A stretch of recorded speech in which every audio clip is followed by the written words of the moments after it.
All right, welcome everyone into the program. We are talking real estate market in Massachusetts.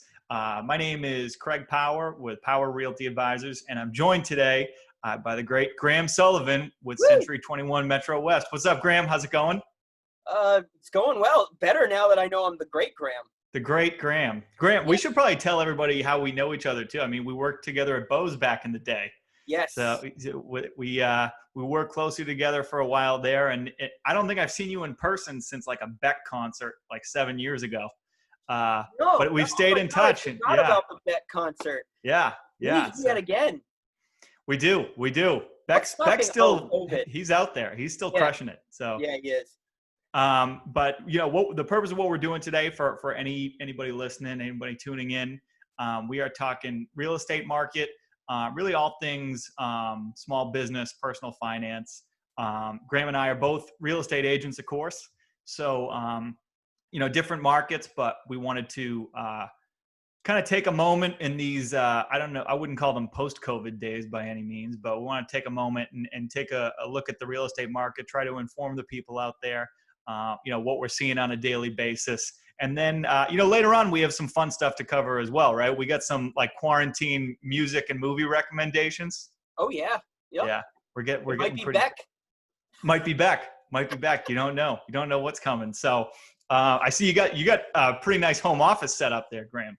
Yeah, thank you. You do too. I like yours as well. I mean, you got to be as comfortable as possible in these times, and yeah, it's pretty nice. I mean, to the left of me, I have a piano. To the right, guitar. So I could never leave, but real estate, you want to get out of the office. So Exactly. Mine looks nice, but everything like over here behind the screen, it's not nearly as pleasant as it might look right here. It's just, I had to, as we were, scrambling to throw this together, I was just, papers, yeah, I like how getting you got stuff the out of the way. amp in the background. That's nice. Yeah, exactly. And that also hasn't been turned on in about 6 months. So Same that's here. what we're working with here. Here. Yeah, no, What you need to do is get Beck to join us, exactly. and then he Yeah, can he's, play our gear, and it'd be great. my favorite celebrity death match from the MTV show was Beck versus Bjork for the Yes. for the battle of the most monosyllabic recording artist of all time. And then the way it ended was Bach showed up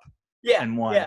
Yeah. Yeah, That was some good great. stuff. And another good Beck moment was Futurama when he's doing a concert and they kind of show him doing it, and then they kind of fade out and they fade back. They say 20 minutes later, and he goes, I'm sorry guys, we got into a jam. We didn't know how to end it. Oh yeah, we're gonna do a serious thing. That's a classic. Yeah. Oh, it's so good. Oh, Beck. But yeah, so it's going to be hard for us to stay on topic here, Yes. and of course we're hoping to tackle any important real estate related information. I work primarily in the South Shore market for the most part, and we are talking housing market today. Graham, you work in the Metro West market, and so we'll be kind of getting into it's not super statistical that we're getting into here. It's really more what we're seeing, in our personal day to day. And it doesn't, you don't have to get so statistical because it's so fluent that, Yeah, really focusing on the statistics doesn't do it. You should just focus on the picture of the whole scheme, not like little tiny numbers, because they go up and down like interest rates every single day. yeah, You just kind exactly. of want to look at the grand picture, which is what we're doing here. Yeah, and taking just starting at the top, kind of broad perspective, right? I think we've both been pretty surprised at the amount of activity in the housing market over the last month.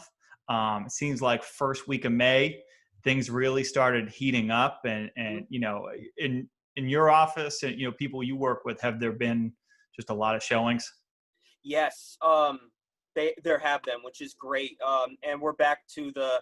I mean, I don't know if this is the same with you, but we're back to the house goes on the market, and you're lucky if it lasts 10 days. Yep, If it lasts 10 days, you start questioning yourself: is it priced right? Things like that. exactly. And I think the governor of Massachusetts is doing a great job when it comes to the whole phase 1, phase 2. And the good thing about we're kind of following it, at least in our office, now that we're on phase 2-ish. we're starting to do open houses again in a very cautious way, and we've gotten great turnouts. They're much more controlled, but I think people are just happy to get out there and start seeing houses again. Yeah, you're right. It's totally back to that. Like I remember even in, it used to be that like the winter market was maybe a little bit slower, or maybe you still had more opportunities for negotiation or whatever. And I can tell you in December, January, there was really never a moment like that. No, there wasn't. It It was was weird. still completely jammed up. Yep. You list on a Wednesday or Thursday, you do open houses Saturday, Sunday, and then offers are due Monday at 5. And that's like half the homes that are hitting the market. Even the ones that are priced really, you know the feeling, right? That's priced pretty ambitiously, but it's still going under agreement. And you're like, damn, this thing is really heating up. So we got right back to that, Yep. And I think you were giving me some stats about just was it the amount of showing, or was it the amount of offers accepted over the last month that was really pretty staggering, right? Yeah. So for anyone who thinks, geez, I don't know if I should be, I need to sell my house, or we really need to buy a house, is this the right time? Things did certainly go down in the March, April area, but now they're back big time. And we're seeing that there's like a 30% increase in offers accepted from now, May of this year, to May of last year. So it's actually an even more aggressive market this year. And I think what's good about this, because of COVID, at least from a real estate perspective, is the people who are looking to buy a house right now are really looking to buy a house. Yeah. Kind of the tire kicking people, that they're not going to want to go out in these environments and walk through someone else's house. The people who are actually were taking on showings, they're actually really interested in buying a house because they got to put the gloves on and the mask and this and that and the other. You're not going to only serious buyers, right? Yeah, you're not going to go through that if you just want to see your neighbor's house on an open house that weekend. You're not going to do it. So yeah. I think it's also been great to put more qualified buyers in front of real estate agents, which has helped everyone. Yeah. Yeah. No, and when we were talking about the high showing numbers, my initial reaction was like, well, if everything's going through showing time or something like that, then, and we're not doing your usual open houses, then our showings really up. But when I heard about the offer acceptance numbers, then, that was pretty shocking. And it makes sense with what I'm seeing on a daily basis. Again, this is just in the last month. It really goes to show me that I was sort of wrong. Late March, early April, my thought was, well, we're heading into an economic shutdown. So, the buyer pool is going to get smaller. So, and during the pandemic, we were really seeing, I felt like these were the first opportunities for any leverage that buyers had in like years, the first like opportunities in any real negotiation. It shifted to a buyer's market for 4 or 5 weeks. Yeah, exactly. And now it's right back to the sellers. Yep. Yeah. No, you're absolutely right. It did. It was a really short, very short. It probably goes with the stock market too, the kind of V upswing that they're on. Maybe like a couple weeks behind it, but I thought we were looking at the first real, negotiation or opportunities for negotiation for buyers, and I thought we were shifting toward like what I was calling like a buyer's market in context, right? Like a buyer's market compared to what we've been dealing with for the last few years. And then, I was telling people that, I'm assuming the buyer pool is getting smaller. So maybe a good time to buy would be May or June or something like that. Well, I was wrong. Yeah. Because you know what I mean? It's not that it's a bad time to buy. I'm absolutely not saying that, but the competition is still extremely high. You know what I mean? Where I didn't think it was going to be like that. I really thought the buyer pool was going to get a lot smaller than it did.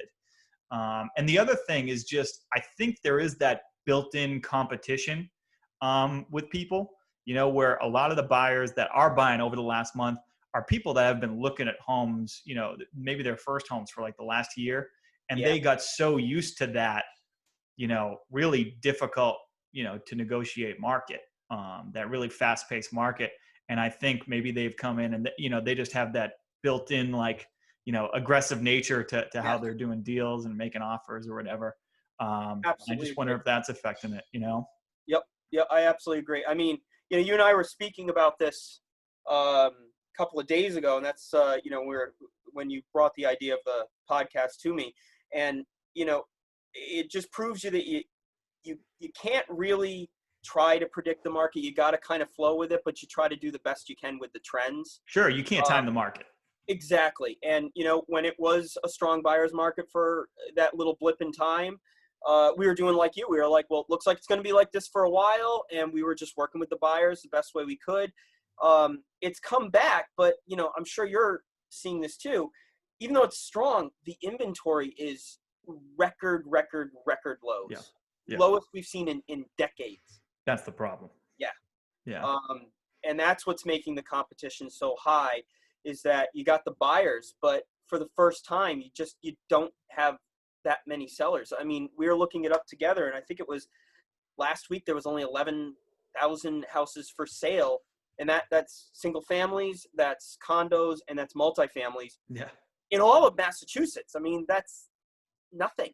Yeah, exactly. And part of it, I think, and I don't have the stats to back this up, but I believe, part of it is maybe an older generation that is just staying in place, right?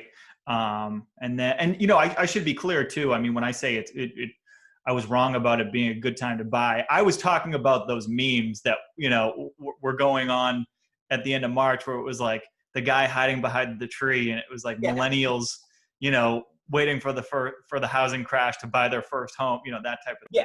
Yep. Yeah, no, I think the keys, that's what it was. Yeah. And to be honest, and that actually brings me to a different topic. It might end up proving to be a great time to buy, because what you're seeing, and, half the work I do is in the rental market, and what you have here is, a lot of offices and businesses that are now forced to embrace the idea of, working remotely. Mm-hmm. And so a lot of these businesses, I know of, talking to people who say they'll be commuting, 3 days a week now, as opposed to 5, or 2 days a week now, as opposed to 5. That changes your whole appetite for, commuting from like a Duxbury or, even a Plymouth, right? If you're only doing it 2 days a week, commuting into Boston, that changes things, because I have a lot of renters that are paying some pretty serious high rents, and Brookline, Brighton, and they could buy like a farm in Pembroke for what they're paying on a monthly basis. So it's really crazy. It also changes their perspective of what they're looking for in their house. Yeah. I mean, I did not predict an apocalypse. I built a basement office, and now I'm very happy with it. And I have a lot of friends who are just like, oh my God, we're doing this from the kitchen. We're so jealous of your thing. So like, I think people are going to be more apt to be looking for a house where they have more space, and they're going to realize, like, I'm throwing all this money away, and I don't need to commute as much. I think this is going to change a lot of things. I think there's going to be a lot more telecommuting. They experimented with it about 10 years ago and it went away, but I think now that we've all been forced to adapt to it. Yeah. I mean, that's why I like talking to you, because I know your mentality with this is you like to embrace the change. You really see the opportunity sort of everywhere, right? Yeah, and it's great. Like, we used to do so many offices in our so many meetings in our brick and mortar store, and now we're doing them from home. And my broker is finding that we're getting more attendance. Yeah. And people are paying more attention, and he's getting better results out of them. So he's like, when this all clears up, do you guys want to just keep doing the Zoom meetings? It's like, yeah, because, I can be holding my kid while watching it, so I don't have to miss a meeting the first 20 minutes or anything like that. I think it's going to change a lot, and I think that's going to help the housing market, because people are going to they've realized their apartments and their smaller houses are just too small, and they want to have more space because they're going to be home more. Yeah, absolutely. And I don't think it was a secret that flex time or any sort of flexible schedule was a huge benefit to employees and used to draw people in. You know what I mean? We've been saying that for years. I remember being in college and just being like, I hope I can work at a place like this with a campus like that, and I get to work the hours I feel like. And then I don't play tennis, but play tennis on their just those were the dreams, right? When you heard about flex time jobs and stuff like that. So I think it's accelerated this idea that people can work from home, and it does bring me to a related topic that I just wanted to touch on briefly. And listen, I'm not a commercial real estate expert, not a single vein in commercial, right? I know a few people who know their commercial real estate really well. Plug, if you're retail commercial, Steve Plinus, Eastern Land Company, won't watch this, but great guy. Just wanted to throw the plug out there. Steve, Venmo me. No free ads. But commercial real estate, and I'm not talking about retail. I'm really talking about office space. Yep. That is the part of real estate that, as far as values go, right? What we were worried about at the end of March, beginning of April, was values getting hurt and going down. I think the only part of real estate, I mean, listen, there are other markets, right? There are, some heavy, tourism and travel industry markets, markets that are big on people's second homes, like a Miami, I understand, Vegas and Myrtle Beach, right? These tourist destinations, I'm sure, those housing markets are feeling like the brunt of that, or at least feeling the pandemic a little bit. But actually, the only part, I know someone who works in one of the big boutique hotels.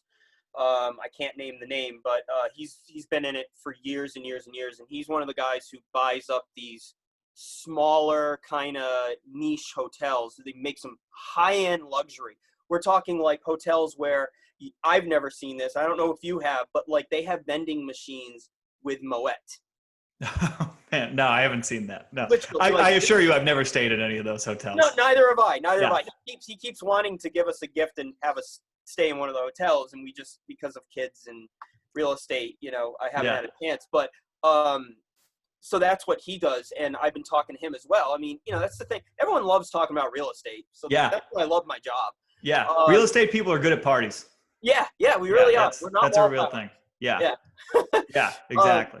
So he said, I mean, basically, like they've been hit hard to a point where management, which is what he is, they're running the front desk. They're doing things just to try to keep it surviving, and they're paying their employees as much as they can.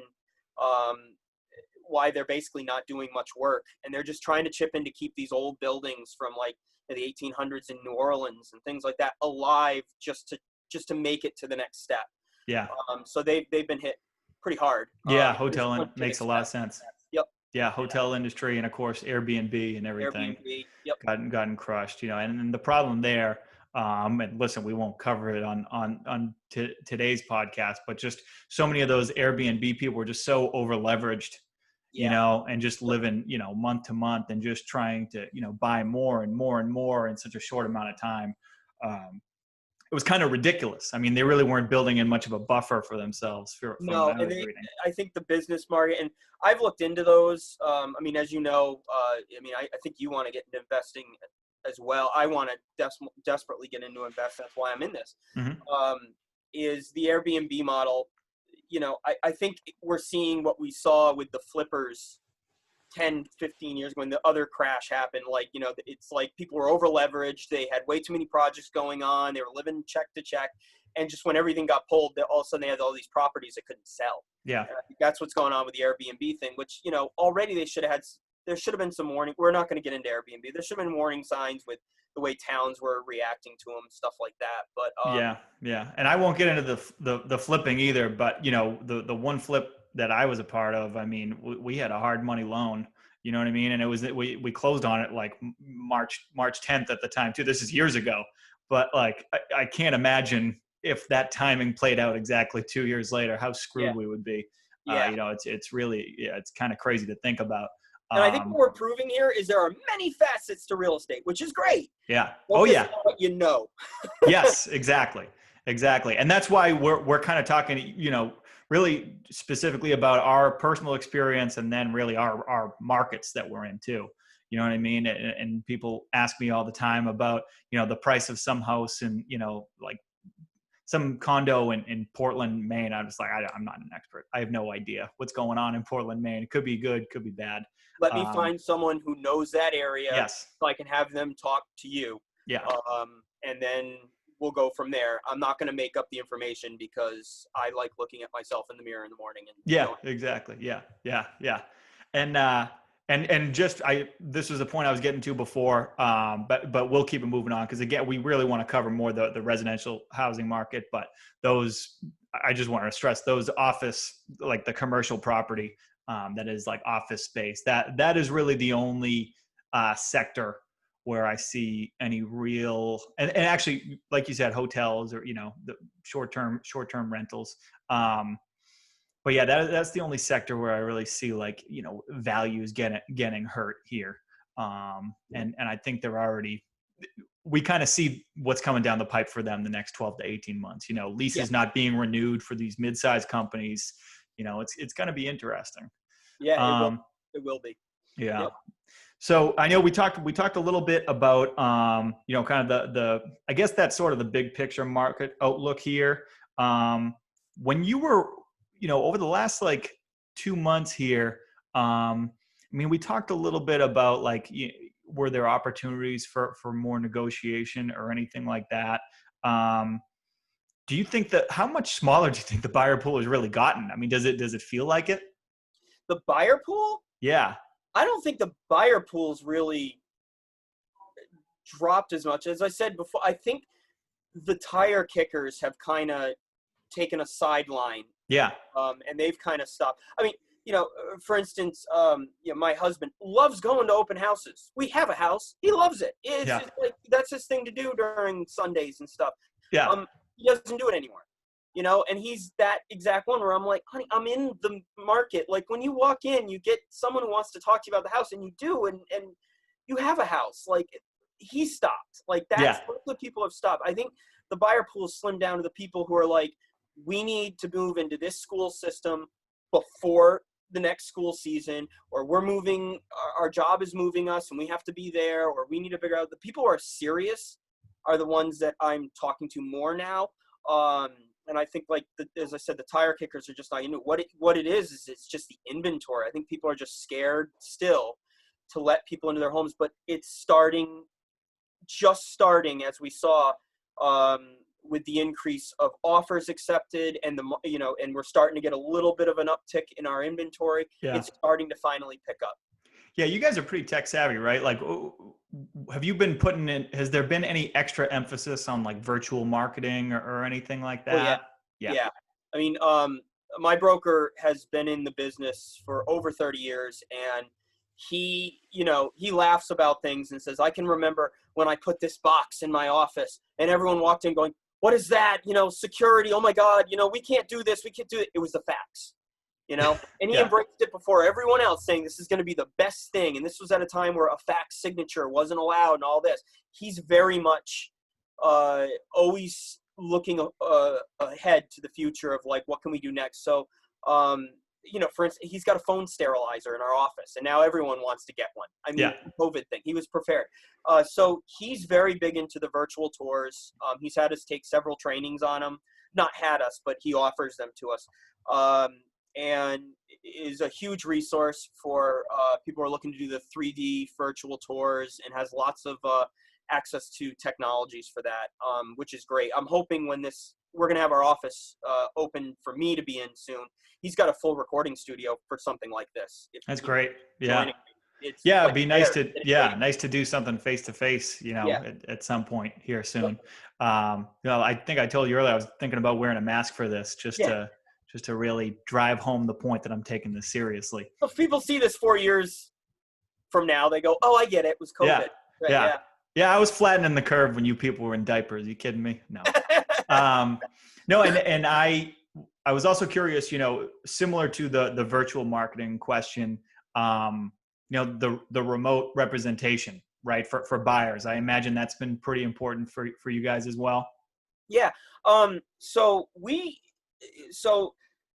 my broker he's really great. He's come up with some amazing tools for buyer presentations, seller presentations. And these are things he came up with before even the COVID thing. So he's got a full PowerPoint presentation that we use, that we can utilize, and it's all done via computer anyway. So when we go see a client about a perspective of being representing them as a buyer, representing them as a seller, he's got a full presentation that's almost foolproof, that walks through what we do, how we help you out, what to expect in today's market when you're purchasing or selling a home. And the nice thing about him setting this up years and years and years ago is we can just throw it on Zoom now. Yeah. We get a lead through social ad engine or Zap or something. We can call them up, and if they go, yes, I would like to have a meeting with you, we're ready to go. It's sitting on my computer right now. I could do it for you right now. I mean, it's ready to go. So it's been a fairly easy transition for us for that, in the fact that he's already got everything on it. I mean, he embraced, and I don't know if you use this in your office, he embraced Google Drive years and years ago. So everything's just shared. We can, anywhere we go, you can literally just have a Google Pixel computer and you can access the wealth of knowledge that he has created. It's right there and you're good to go. So the transition to home wasn't a big leap for us, at least. Yeah. Which makes sense. Makes sense. Yeah. Cause I was thinking about it. I mean, it's been, specifically the virtual marketing for any rental listings has been big. And I guess I've been over the past 3 months, I've really been working exclusively with buyers, and so it's really been that remote representation thing for me, being sort of a small guy on the block. I mean, it's just me. This is the company. Despite all illusions on, social media, this is it. This is all you get. So that's good. There we go. Yeah, I've been told I have a good face for radio. But that's not true. But we basically, I've been sort of trying to stress at least, my willingness to go out to properties on people's behalf. And it's really been, a good way of kind of connecting with people who, I am sort of in a different spot where I sort of welcome the window shoppers. You know what I mean? Because it'll only get the conversation rolling. You know what I mean? And I really enjoy working with people for a long period of time, believe it or not, and, kind of developing, new friendships and all that stuff. Yeah. Over time, they're going to sell that house and they're going to want to think of Craig, and then they're going to need to buy another one. And then they're going to have kids who are going to need it. And that's how you build it. You're building a sphere of influence, and you're doing it by trust and conversations. That's the idea. You know what I mean? And it's not to be just kind of your kind of first stop, real estate agent or whatever. The idea is to be there, years and years down the road. So it's been like an opportunity just focusing on the remote representation, and really have been fortunate since the beginning of the pandemic that like a surprising amount of deals have went through at the peak of really what we were dealing with in early April, really lucky like that. One thing I was thinking about though, going in as like a buyer's agent to these houses. I mean, so one thing we haven't mentioned yet is you are a licensed inspector in Massachusetts and New Hampshire. And New Hampshire. Yeah. And that I imagine has to be a huge asset, maybe now more than ever, for any like buyers you work with, right? It does. I work for RJ Inspections out of Methuen. I work with Adam. He's the person who runs that show. It's a family business, great group of people, very honest, and I wouldn't hang my hat or my license with someone I didn't think worked like me, and they're great.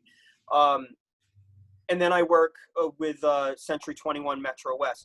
The deal is it's a very fine line that I walk. So when makes sense. I'm sure you have to, right? Yeah, when I'm an inspector, I have to be an inspector. Can't mention real estate. Can't do anything. Though, unfortunately, I love houses, so I'm just like, it's a beautiful house. But anybody's going to say that. Of course.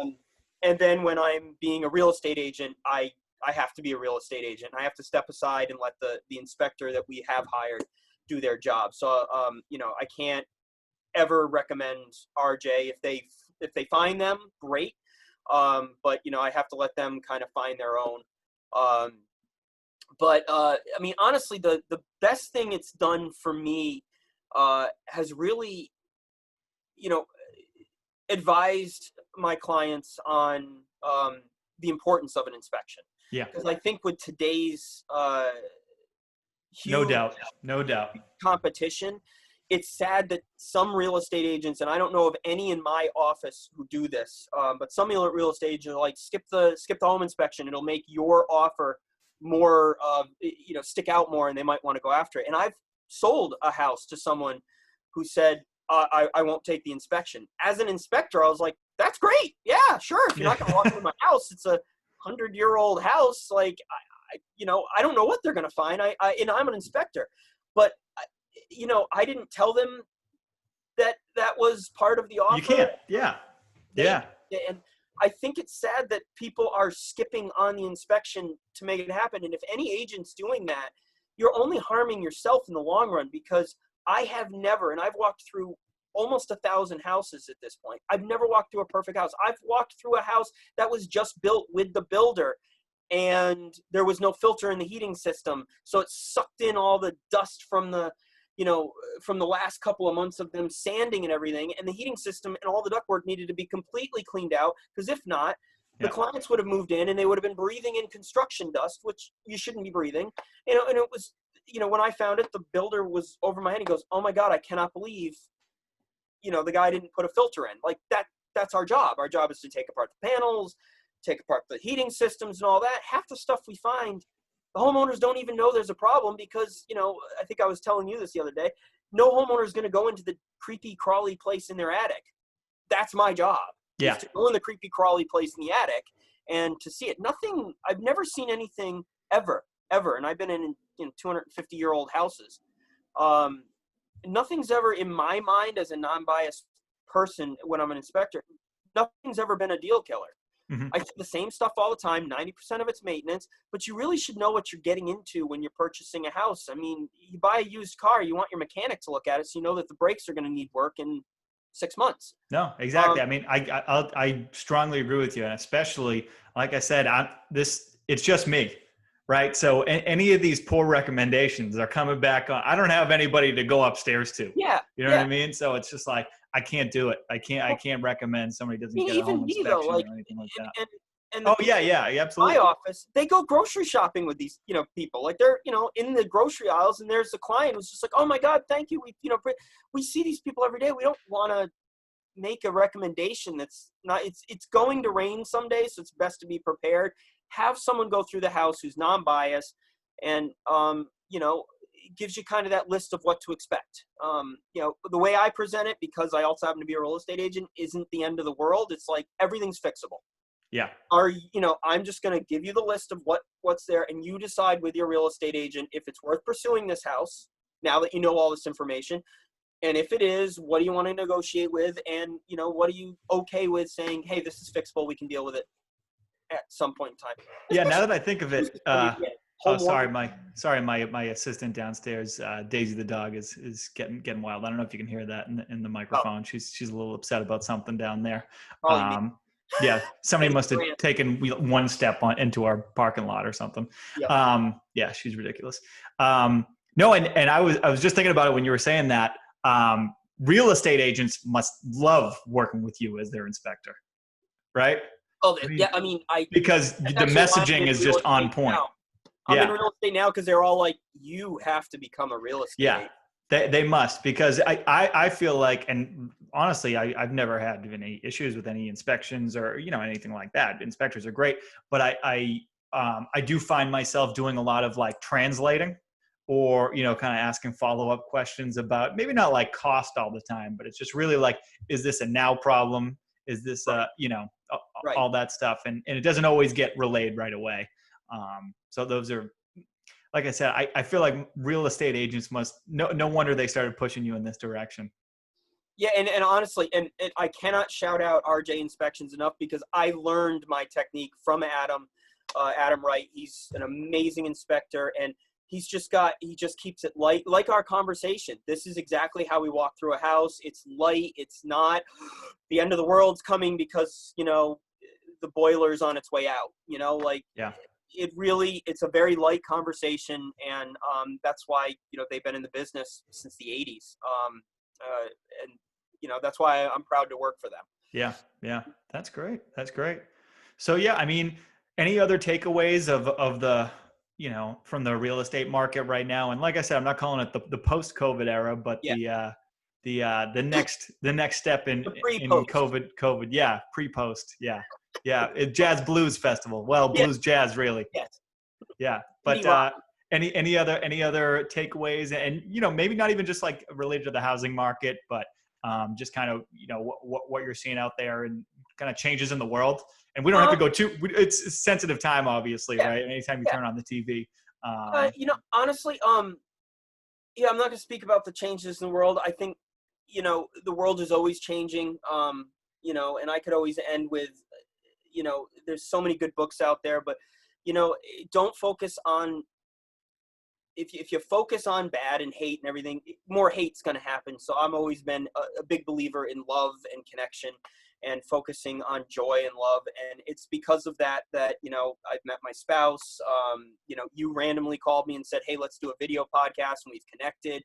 It's, you can make relationships. I'm not saying ignore it, but just be part of the solution by being open, welcoming, human, and just the more people who just display love, it's just the better. And I don't mean to be a hippie. I just mean that it's really, you have choices of love and hate. Just No, choose. exactly. I love it. Um, No, it's great. It's a great message, So honestly, it's such a positive message. Now I'm wondering if this will ever get any views, because the only stuff you see out there is negative nonsense. right. You know what I mean? It's That's, yeah, and it's the King's rule. My broker, I should say, John Miller is my broker. He's a great guy.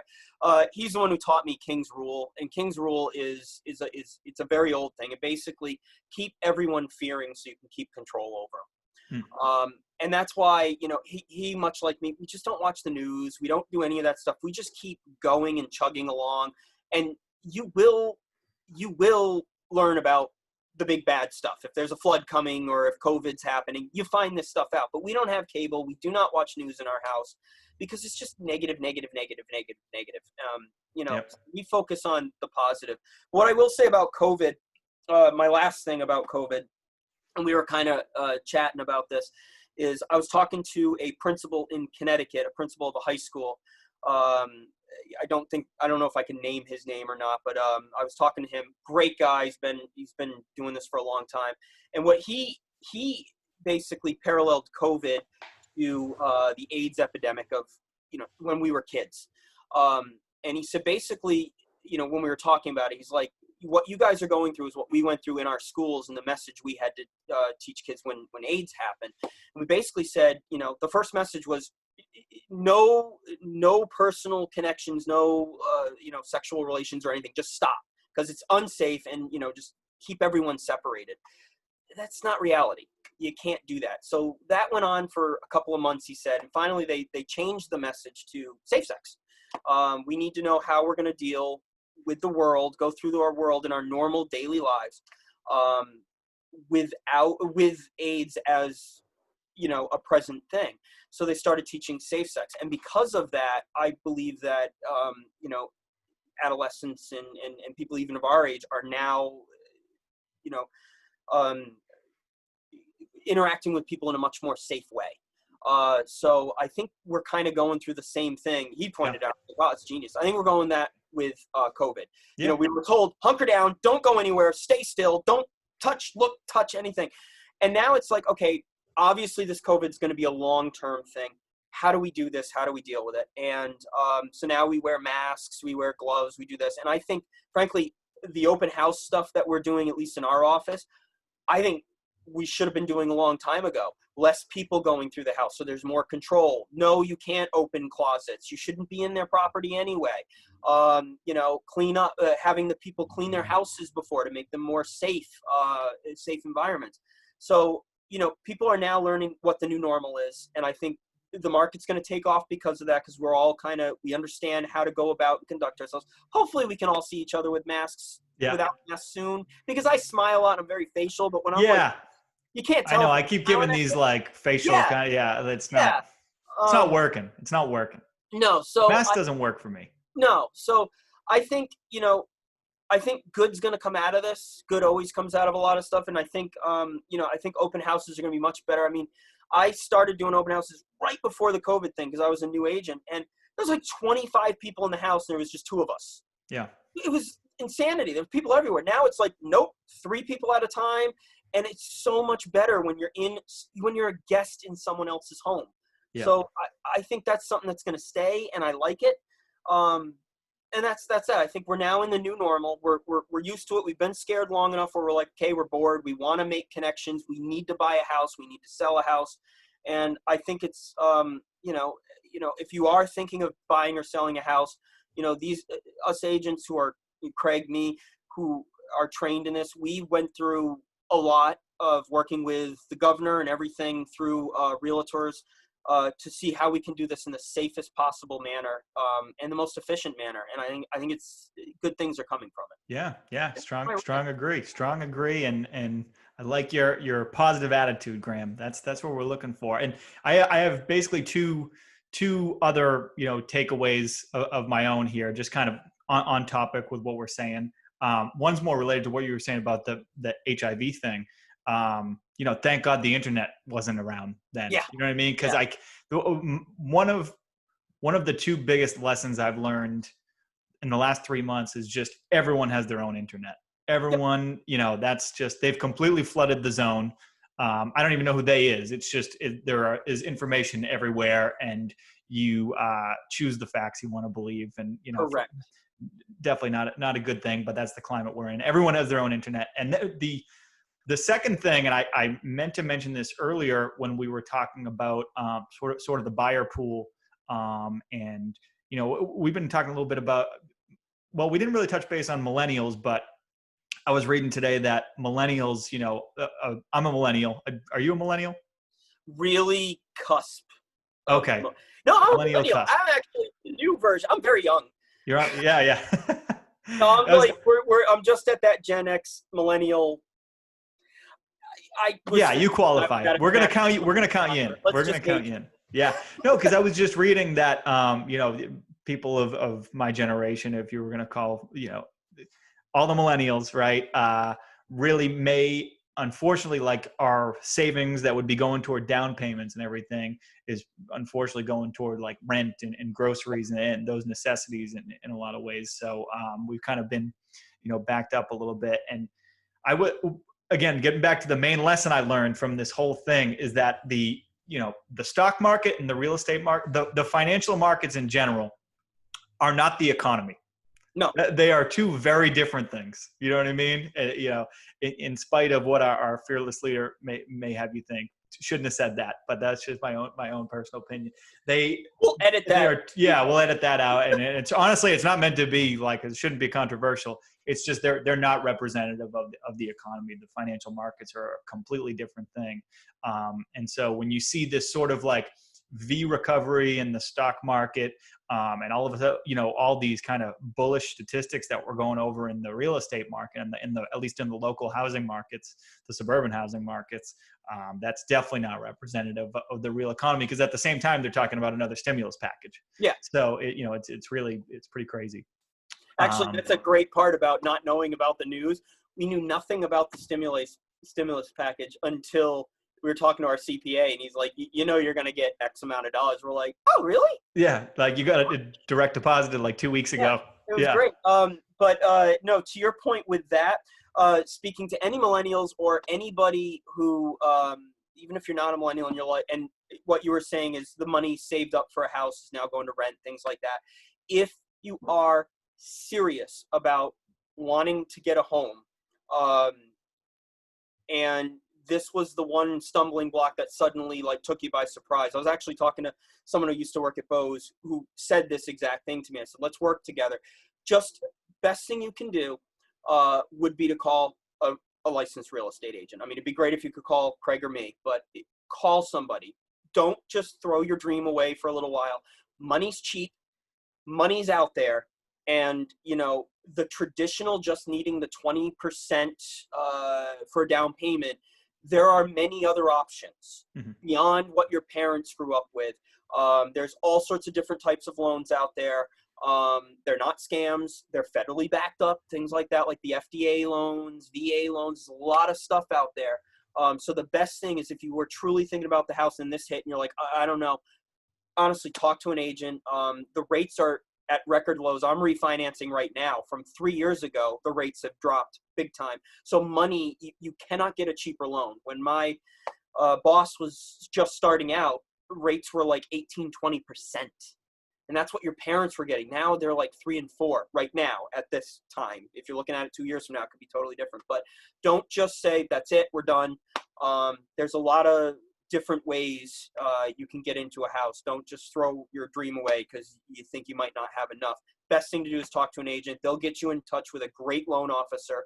I've got a few that I deal with all the time, and they will, help you realize how to get your dream. And it might be like, you got to wait 6 months. You need to take care of this, this, and this, and this, but at least you're starting on the path. Yeah. And if you have an opportunity to refinance at those better rates, I mean, that's free money. What are you waiting for? And then before we get into the fun topics, like we were saying, the non-real estate topics, movies, music, those recommendations are our quarantine recommendations.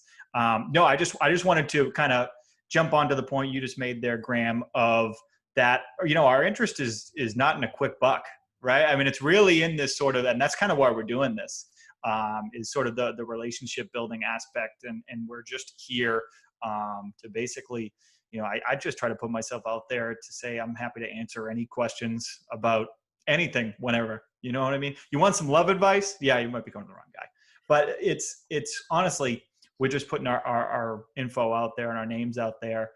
So that when you do have, even just like you drive by a house, you haven't even been thinking about buying your first home, and you're just like, you know what, do I want to get my ducks in a row here? How do I go about doing that?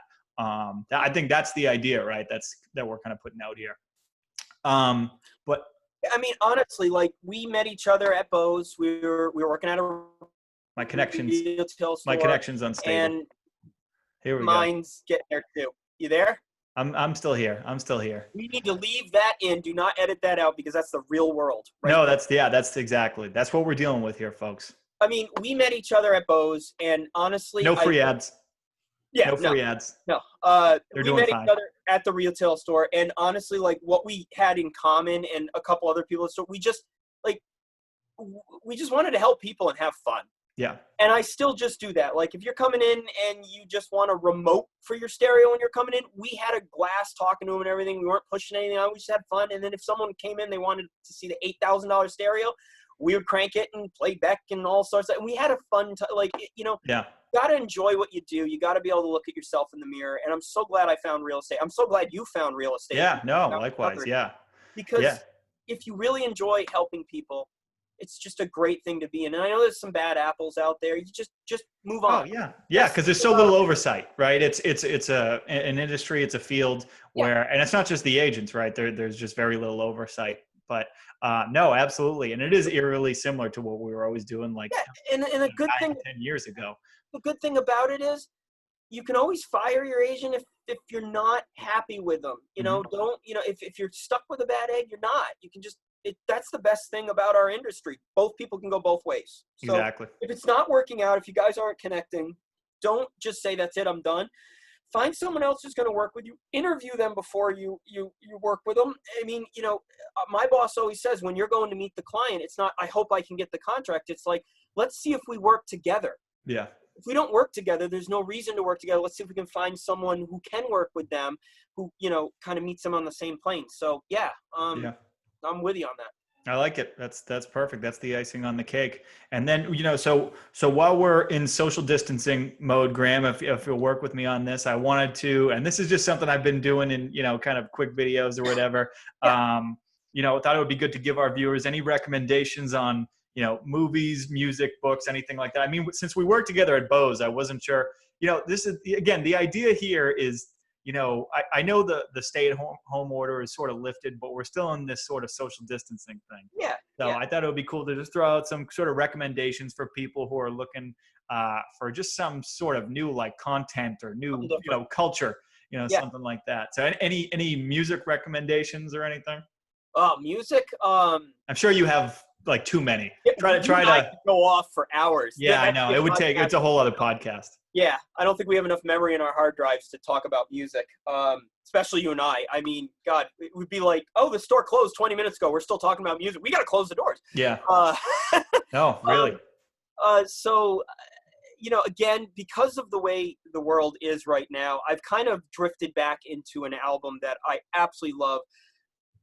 most of the people who are understanding the words that are coming from my mouth right now, i.e. English, will not understand this album because it's French, French Canadian. My husband is a French teacher, spent a very long time in France, so got me into the French culture music. And this album is, the artist is called Ingrid St. Pierre. The album is called Tokyo, and she's a piano player. It's the most beautiful, honest recording I've ever heard. If the first album doesn't just make you smile, I don't know, go see somebody, because no way this album couldn't make you smile. So I'm going to help you guys out right now. And what I'm going to do is I just want you to turn up the volume of your computer right now. Crank and it. I'm just going to say, hey, Google, Alexa, play Ingrid St. Pierre, the album Tokyo. There you go. There you go. What did I say about no free ads, though? I mean, no, I'm just kidding. Google's playing. Hold on. Hey, Google, cancel the music. I forgot I had a Google hidden. They're always listening. They're always listening. That's great. You got is that all you got as far as music? The tunes? Yeah. I'm just gonna leave it at that. Leave it at that. Good. Well, I'm gonna again. We're going with the same themes here as far as great, not French Canadian, but Canadian artists. So if anybody has Amazon Prime, right, and this could also serve as a movie recommendation. It's actually definitely more of a movie recommendation. But a couple weeks ago, I watched The Last Waltz for a second time, which is the band. Robbie Robertson, Levon Helm. Yeah. Right, and it's the Scorsese movie. You might have seen this one, of course. Yeah. But it's on Amazon Prime. I mean, if you have Amazon Prime, I think it's free.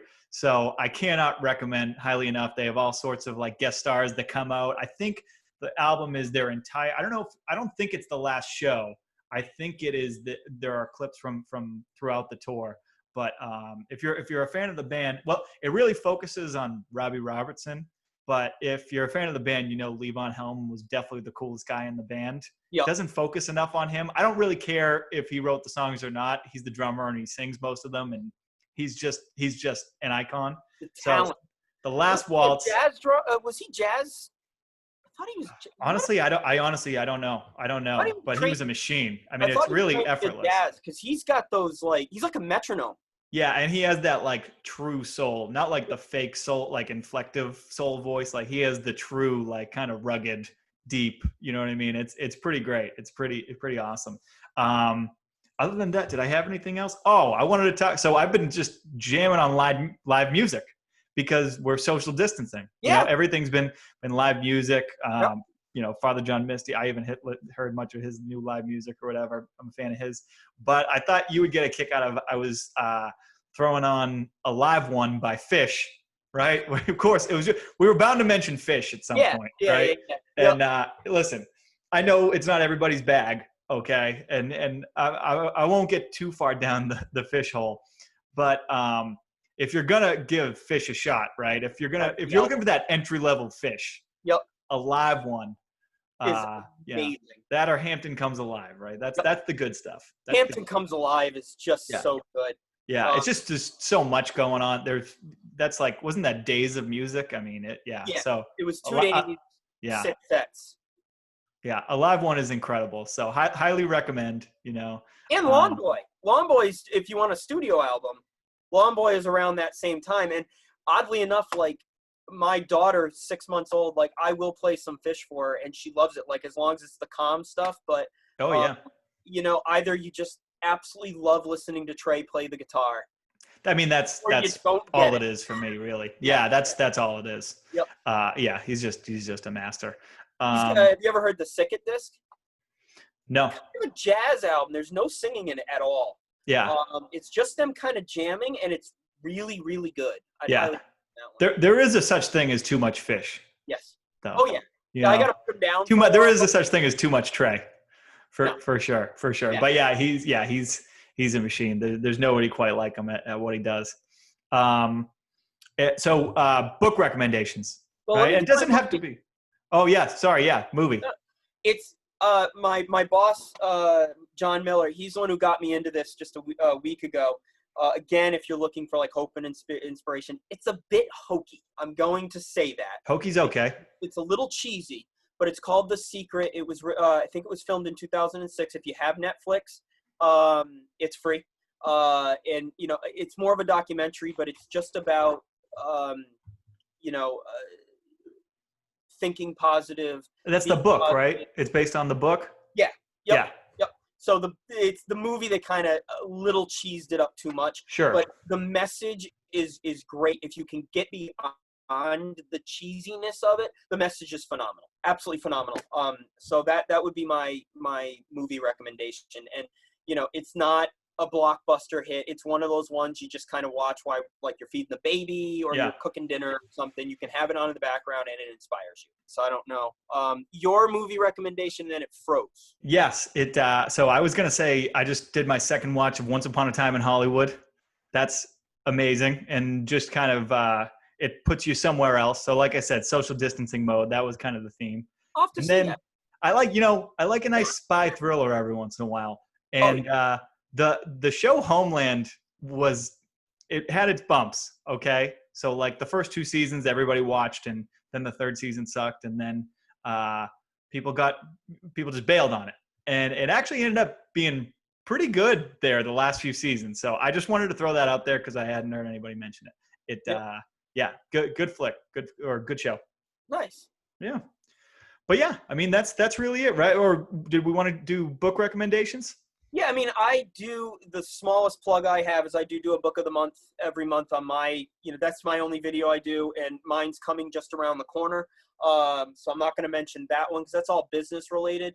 I would say if you're looking for a fun read, that could inspire you at the same time. And, you know, if we do this again, I've got tons of book recommendations. I'm always reading. It would be The Fish That Ate the Whale. It's, was just an immigrant from Russia, came to our country, had absolutely no money, and he's the reason why we have bananas in America now, basically. Like, he's basically the reason why we have it. And it just goes over how any obstacle that was given to him, or any obstacle that stood in his way, he just thought completely differently. He just I think I heard about that guy. Was it in Alabama or something, or like Gulf Shores or something? New Orleans. Okay. Yeah. Probably my spouse and his family comes from New Orleans, and they didn't even know Samuel Zamuri, which is actually in the book. It says really no one knows about him anymore because of the Rockefeller. Like he overshadowed him. Yeah. But like, I mean, literally, like, he was trying just to ship some. I mean, everyone, including the U.S. government, were trying to stop him, and he was just trying to ship bananas from one coast to another. And he was starting to build a bridge for the train, and they said, you can't do it. The government, literally the U.S. government, said, you are not allowed to do this. So what he did was he just built 2 wharfs, and he had them come really close to each other, and then he boated in a set of train tracks, stopped them, let the train go, and then he moved the boat again. He just said, it's just 2 wharfs. I mean, that's just nothing stopped him. He just always thought, okay, how do I do this? How do I make it work with the challenges at me now? And I think with today's everything. Can't believe I keep losing you. I keep losing you here on the. But because some of the things he did was not good. But the fact is he just never thought of stopping. So great. That's my book recommendation. Yeah, mine was going to be, and you know, I think just going forward here, Graham, right? I think we're hoping to do this every once in a while. You know, I am definitely, you know, planning on. I still have to come up with the name for the video podcast. Guy. Yeah. Local man does podcast. I might stick with that. You're walking down the street, you'll be like, local man. Local man. Yeah. So I might roll with that. I kind of get a kick out of it. I'm sure that name's out there somewhere. But no, what I am hoping to do for the next one, I was talking to somebody about coming on kind of on the more personal finance end rather than real estate. And so I just wanted to give a quick plug to one of the books that will probably get mentioned, which is the Dave Ramsey Total Money Makeover, which, you know, I don't know if you. My book recommendation this month. Really? Yeah. I wanted to throw that out there. Yeah. Cause I've been talking with somebody who I would consider an expert in personal finance. And so I'm hoping they'll come on and we can talk about that book and, you know, a few of his philosophies at some point here.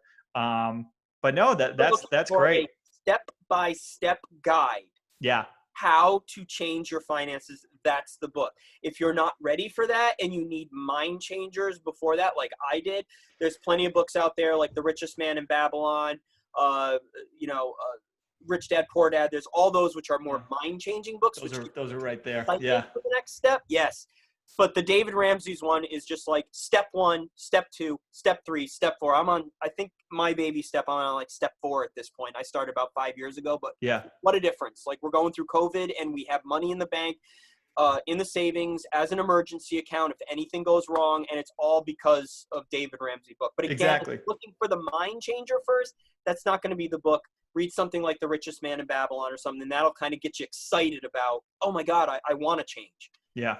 Yeah. And then go straight to that Dave Ramsey book, because that book's phenomenal. Perfect. Yeah. No, glad to get the cosign on that. And you're absolutely right. Like a month into COVID, it was one of those things. Wow, I can't, if I hadn't read that book, I wonder where things would be right now. Well, thanks everybody for joining me and Graham and, talking about not just the real estate market, but sort of, our outlook here over the next, year to year and a half. What we're going to do, we'll wrap things up now. And then I think Graham and I, we're hoping to do something similar, here, at least within the next few months, right, Graham? I mean, what do you think? I hope sooner than that. I really enjoyed this. Perfect. Let's do more of this, and please leave us any feedback. Graham and I are both very accessible. Again, Craig Power Realty Advisors. My phone number is 617-750-1205. Take that and run with it. And then Graham, if you want to give out, your info to our listeners, viewers, whoever as well. Yeah. It's Graham Sullivan. I work for Century 21 MetroWest. You can give me a call anytime at 860-235-3625. Awesome. And do you want to wrap it up with your awesome wrap up you do on your videos there for us? Can I yes. jump on board with you there? Yeah, we all have to say it, don't we? Because we got to at least do our free advertising. If you or anybody is interested in buying or selling real estate, make sure you give one of us a call. Yeah. Thank you for listening, and everybody have a great day, evening, whatever. Thanks very much. Hey, guys. Bye-bye. Bye.